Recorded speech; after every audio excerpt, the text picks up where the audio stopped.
is going on, YouTube guys? Cloud here, and I am gonna bring you our week 8 match for the NPL. I hope you enjoyed that little week off, because I sure did. Let's go ahead and get this set up for you. There we go. Yeah, we're doing it. We're doing it. Oh my god, this is awful. I really shouldn't be doing this while recording, but here we are. I don't want to reset because I consider myself a candid guy. There we go. Okay, so week 8 of the NPL. We will be playing Rizzy Pal, and he is a really good battler. Like, his prep for this match was top notch, and I don't want to ruin anything. You're going to see it in a minute, but our team, we have Venusaur, Cofagrigus, the newly traded Slowbro. Thank you, Maddie. I really appreciate this. Mega Aerodactyl, Mienshao, and Ninetales versus his Mega Medi, Bisharp, Scolipede, Feraligatr, Nidoking, and Mesprit. Now this was such a pain in the ass to prep for, because there's so many things that his team can do. It just has so much versatility in it. Just Scolipede alone was really difficult to prep for, because I didn't know if I wanted to prep for a BP Scolipede, a Hazard Scolipede, just a straight in-your-face sweeper Skull. It was really difficult. But that's just one. His team has a lot of variety, and it was really intimidating. But, yeah, let's hop into this. I'm going to explain some of my prep as we go along. Let's turn that down, because I don't want the music to get in the way of my pretty voice. So he's going to lead off with Nidoking, as we let off with Scarlet Witch the Ninetales. I'm going to pause and kind of explain some stuff along the way. I'm so used to doing live recordings here. I'm sorry. So, as you see, we're holding an air balloon. I expected the Scolipede to come in first. So, I thought, you know what? Like, let's lead off with Ninetales. We got an air balloon on it. He cannot EQ. If he wants to go for a Poison Jab or a Mega Horn, that's fine. We have the Sun Up. A Flamethrower is going to fucking decimate that thing. And, yeah, you know, that's that. But I did the calcs, and Ninetales can live any one hit from this Nidoking. So I figured it was safe to just go ahead. He can't go for the Earth Power, obviously. So he's going to go for that Sludge Wave. It does so much damage.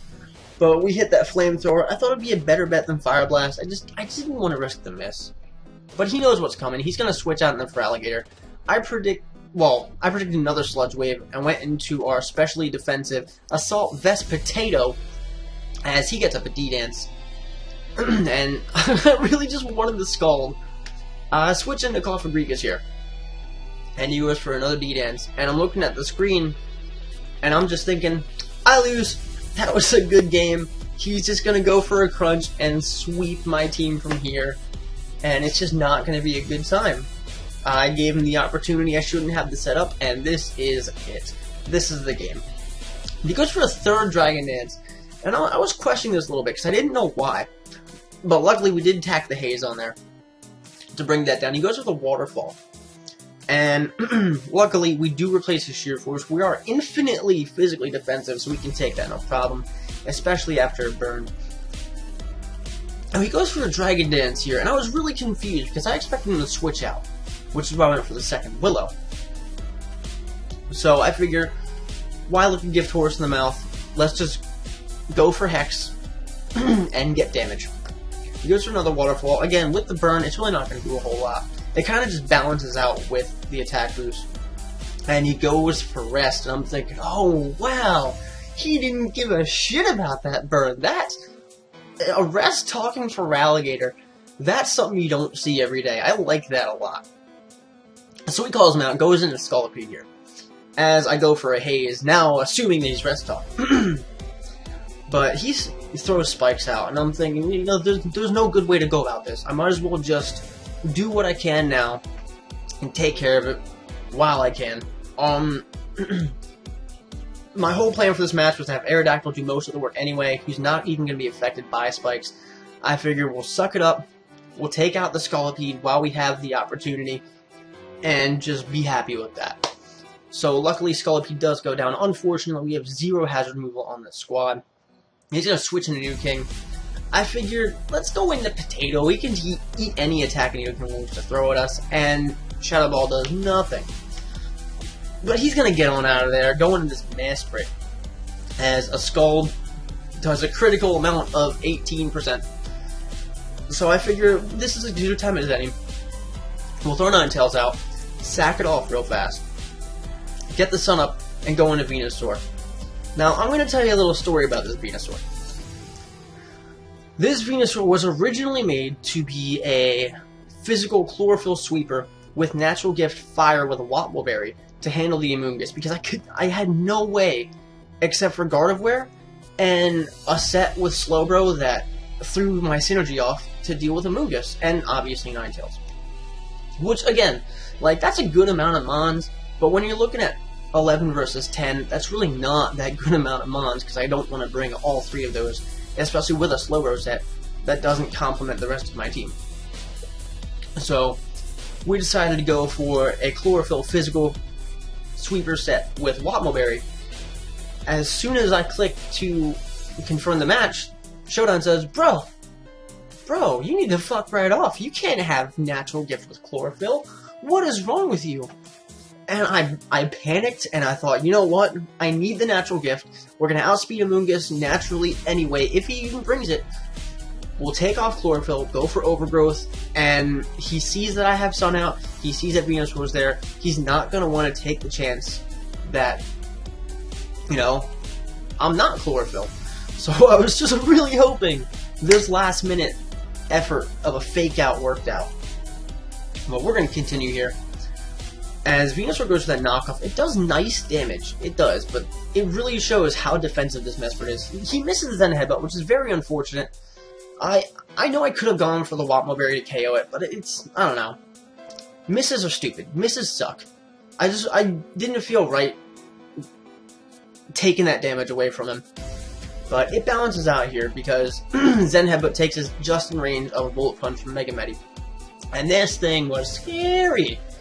So the Sunlight's going to fade. We're going to go on the backs, goes to walls this thing almost perfectly as he goes into Nidoking. I went for the Hex, predicting a potential substitute, because I really wouldn't put it past him to run sub on a Mega Medi set with an Aerodactyl that outspeeds and potentially isn't one-hit KO by Bullet Punch. But he's going to go into Bisharp. So we go into Tube Socks, and he goes with Swords Dance. And I figured, oh, this is a great time to show off this set. So he goes to the Bullet Punch, predicting that we go for the Bulk Up. Now this is an extremely bulky Mienshao. I can't remember if it was like 96 HP or max defense or reversed, but we had that and enough speed to outspeed a max speed Jolly Bisharp. But this Mienshao was really just made to set up Bulk Up, set up Substitute, pass into Mega Arrow. That's all I wanted it to do. We have Drain Punch on there for the sustenance and a way to actually KO Bisharp. But luckily, this whole next few turns is just straight mind games. So he's going to call him out of there. He doesn't want to take a Drain Punch, go into Mega Medi, who's going to take it very well for a Mega Medicham. And this was concerning. So we go for the Baton Pass. I figure I don't want to go into Mega Arrow yet. He still does have Bullet Punch. We're going to go into Cough as he goes for his own Baton Pass, predicting the switch, going back into Bisharp. Now, his Mega Medicham set was so good. Like, I think he brought almost the exact same set as our Mienshao, except instead of Drain Punch, he had Bullet Punch. And that, he also had Zen Headbutt, I think. Zen Headbutt, I believe. But it was disgusting how nice that set was. Especially since we both brought two pretty frail fighting types to a match that are usually, you know, quick hitters, hit hard, but we brought both of them very physically defensive to bulk up and pass to something else. And I like that. I really think that was funny for both of us to do in the same game. But he goes into Bisharp, seeing that we have Cough. We're going to go back into Tube Socks. You can easily take anything but an Iron Head. So he goes with another Sword Stance. I figured he'd probably go for an Iron Head here. So we went for the Drain Punch. as he goes back into Mega Medi, scaring us out, going into Box Ghost, and everything's working perfectly. He goes to the bulk up, and honestly, it doesn't matter to me. As long as we can pass Mummy off, we're fine. But he does go for the Zen Headbutt, gets rid of Pure Power, Box Ghost goes down, and I'm thinking, okay, we send in Mega Aerodactyl. I calced everything out, and even after, okay, well, from my calcs, we killed 100%. But after finding out what his investment was,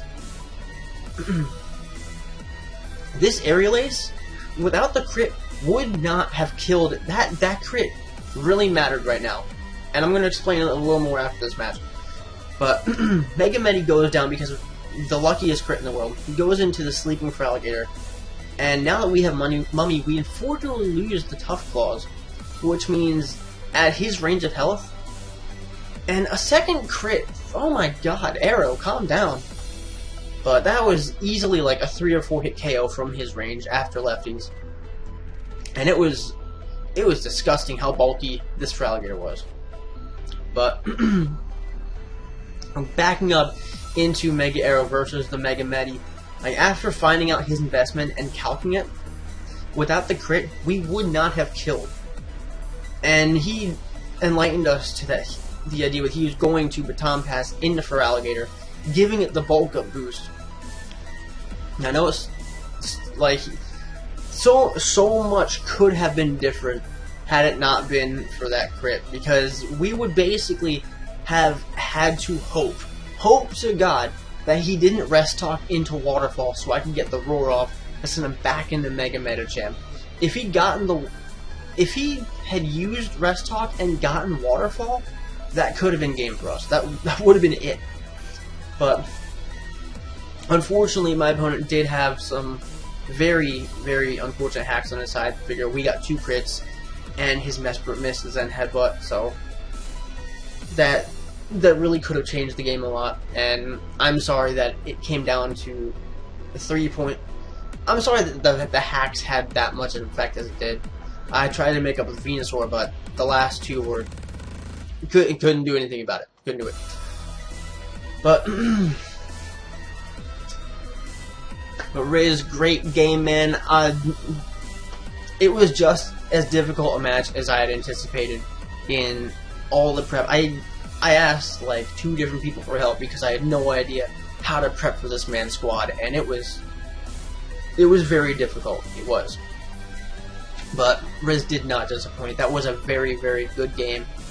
Had me on my toes. If you get a chance, guys, please go down in the description, check his channel out, give him some love. Definitely a very formidable opponent. But while you're there, check out the NPL, guys. It's a really great league. Really is. I'm loving my time here. But that's going to do it for us. Stay tuned for Week 9, where we go head-to-head with the Florida Feraligatrs, and that team is, it's got heat to it. It's going to be an insane game. But guys, that's going to do it for me. Please, again, go in the description, hit the like, hit the sub, check the channels out. What do you got to lose? You're watching YouTube. But until next time, stay frosty.